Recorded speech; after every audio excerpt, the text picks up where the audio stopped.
ఓం సాయిరామ్. సమర్థ సద్గురు సాయినాథ్ మహారాజ్కి జై. సాయి భక్తులందరికీ నమస్కారం. ఈరోజు బాబా మనకు ఏం చెప్పబోతున్నారో చూద్దాం. తల్లి, ఈరోజు నీకు సాయి ఇచ్చే సందేశం ఎట్టి పరిస్థితుల్లోనూ వదులుకోకు. ఎందుకంటే నీవు నీ మనసులో ఎన్నో సందేహాలతో ఉన్నావు.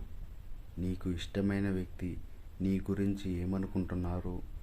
ప్రేమ ఉందా? దూరం కావాలనుకుంటున్నారా?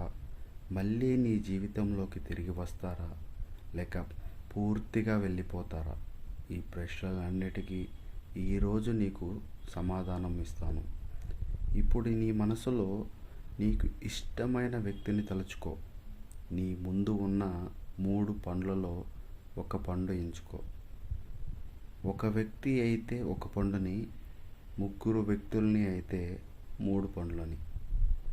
మొదటి పండుని ఎంచుకున్నావా తల్లి? నీ గురించి ఈ వ్యక్తి చాలా స్పష్టంగా ఆలోచిస్తాడు. నీపై ఎలాంటి అయోమయం లేదు. నీవు మంచి మనసుని వ్యక్తివి, ప్రాక్టికల్గా ఆలోచించే వ్యక్తివి. బాధలో ఉన్న బయటకు చూపించకుండా ధైర్యంగా ఉంటావని వాళ్ళు గమనించారు. నీ గత జీవితం అంతా సులభం కాదు. అయినా నువ్వు ఎవరి మీద నిందలు వేయ గుర్తించారు. నిన్ను చూసినప్పుడు వాళ్ళకి తమను తామే చూసుకున్నట్టు అనిపిస్తుంది. అంతే. మీ ఇద్దరి జీవిత అనుభవాలు చాలా దగ్గరగా ఉంటాయి. ఇక్కడ ప్రేమ కంటే ఒక గాఢమైన ఆప్యాయత, అర్థం చేసుకునే బంధం కనిపిస్తుంది. ఈ బంధం జీవితాంతం నిలిచే బంధం. ఇప్పుడు రెండవ బండుని ఎంచుకున్నవారు.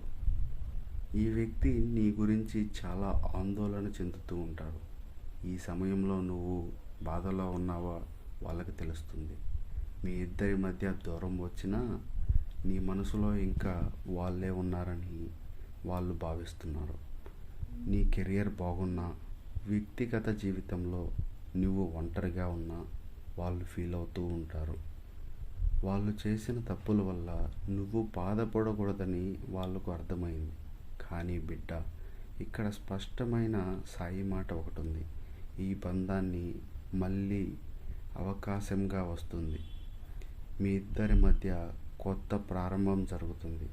సాయి ఆశీస్సులతో మళ్ళీ కలిసే యోగం తప్పక వస్తుంది. 3వ పండు ఎంచుకున్న వారికి, ఈ వ్యక్తి నువ్వే వారి జీవితంలో అతిపెద్ద వరం. నీ రాక వల్లనే వారి జీవితం పూర్తిగా మారుతుంది. నీ కోసమే అవసరమైతే కుటుంబాన్ని ఎదిరిస్తారు. నీతో ఉన్నప్పుడు మాత్రమే వాళ్ళకి నిజమైన సంతోషం ఉంటుందని తెలుసు.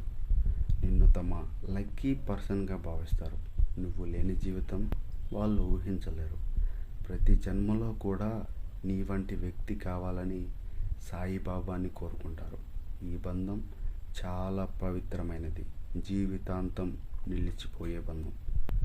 సాయి యొక్క చివరి సందేశం, బిడ్డ, ఏ బంధమైనా నమ్మకం, అర్థం చేసుకోవడం వల్లనే నిలుస్తుంది. స్నేహమైన, ప్రేమైన, కుటుంబ బంధమైన సాయి మీద నమ్మకం ఉంచితే అంతా మంచి జరుగుతుంది. సాయి నీతో ఉన్నాడు కదా, మరి భయం ఎందుకు? జై సాయిరామ్.